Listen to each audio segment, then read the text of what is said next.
Hello, my viewers. This is Ola reaching you live from London. Today, I was just actually ruminating about a few things. So, if you're parents, as a parent, where do you draw the line?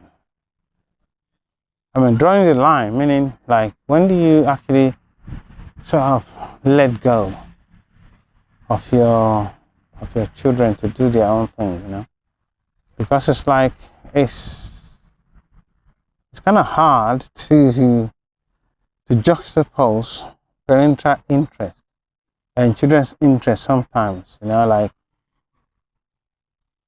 especially in the Western world, because as they are growing up, they have their own way of looking at life. When they're still kids, take them to nursery school, you do all the school run, school trips, and primary school. There are some parents like as soon as they are almost finishing the primary school, year 6, they tend to allow them to go to school by themselves. But for involving parents, you see that even in secondary school, we still kind of a bit clingy to our children. I use that word carefully because there's no amount of love or involvement that you give to your children that is too much, that is too much. So, but in a way, I would say parents tend to be a lot clingy to their children in terms of who they are going out with, where they're going, and how they're going to manage, how they're going to maneuver. For involving parents, I'm talking of involving parents here. So parents that have only just one kid, because like in the Western world, it's quite difficult to have people come around to assist you, more or less like on your own, basically.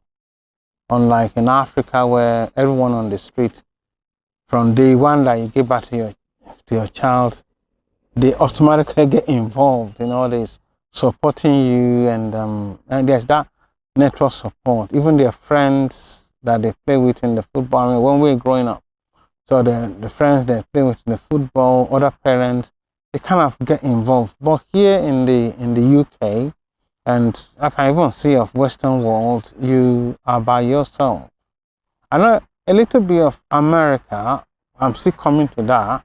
Yes, people tend to want to live communal, they call each other and look out for each other.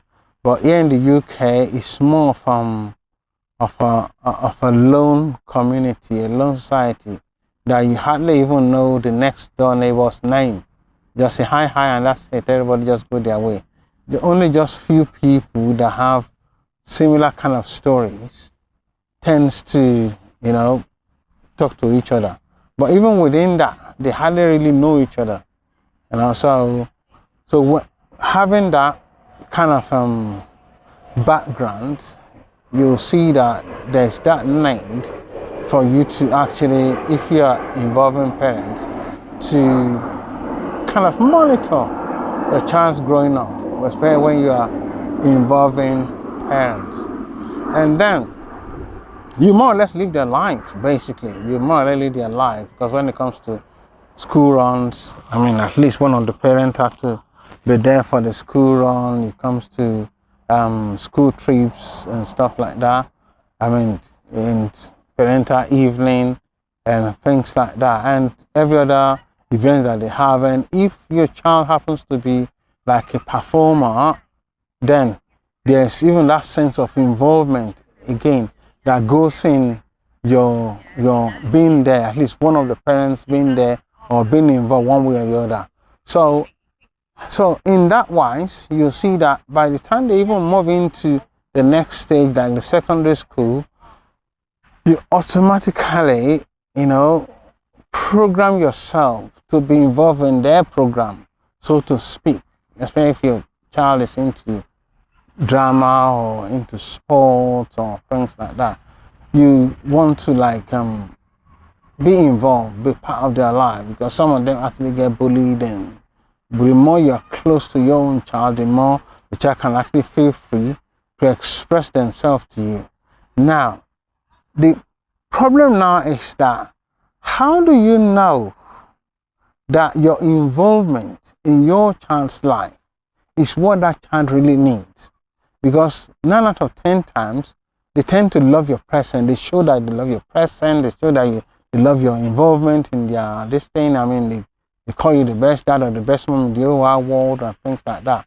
So, but when it comes to now finishing secondary school and they're going to A levels, that's where you start to see a little bit of shift in most of the children. Some of them wants to go to schools that's kind of far from home. They want to choose college that is far from home, and as a parent, you still want to. You're looking at being able to assist them or support them in a way in their choice. Or maybe they have any extracurricular activity. You're looking at the convenience of them easily coming home, being able to call you if they need you and stuff like that. And even the worst part is when they go into when they choose university. Some of them actually choose university that is in the countryside, that is miles away. And you start to wonder, why do you have to go to somewhere like Glasgow or Birmingham or Manchester, when all your other siblings are here and all the support is here, and they come and reach you. They just want to explore. And for involving parents, it becomes like a difficult, stage really to actually, if I can use that word, impose, your views on your children. Some of them is when they start to have problem or difficulty in that countryside, which they think, oh, it's like heaven and everything. They want to feel free. That's when they, if you're lucky, start to open up to you. But some, they can actually internalize the pain and, try to style it out. But they're suffering and smiling because now they know your worth. They know the essence of that, your involvement in their life. And God bless us parents, really, because it's a very scary stage for parents. I don't know as it's in other parts of the world, but in the UK, that is the stage that it can be very scary, because now you can't even tell what friends they go hanging out with, where they go to, who they invite into their homes, doses of crime that is happening and stuff like that, because you want to be there as parents to support your child, to talk to them, to feel their pain. I mean, even just their body language, because if they say, oh, how you doing? Oh, it's fine, I'm fine. You know I'm fine yes, I'm fine. You know the difference. But when it's just on the phone kind of a thing, or occasionally you go to visit them, you can't really have that full feel of what they're going through to know how to really support them. And that is one area that I want us to actually discuss. So if you have issues with your teenagers going into, adulthood, any issues like that you want to talk about, feel free to actually leave your comment down below, and we can discuss it, and we can see how we, as parents, especially involving parents, how we can actually support each other. Thank you very much for listening. Thank you for watching, and please leave your comment down below, share this video, and make sure you subscribe, tell your friends about it, and let's discuss. Thank you very much. See you in my next video.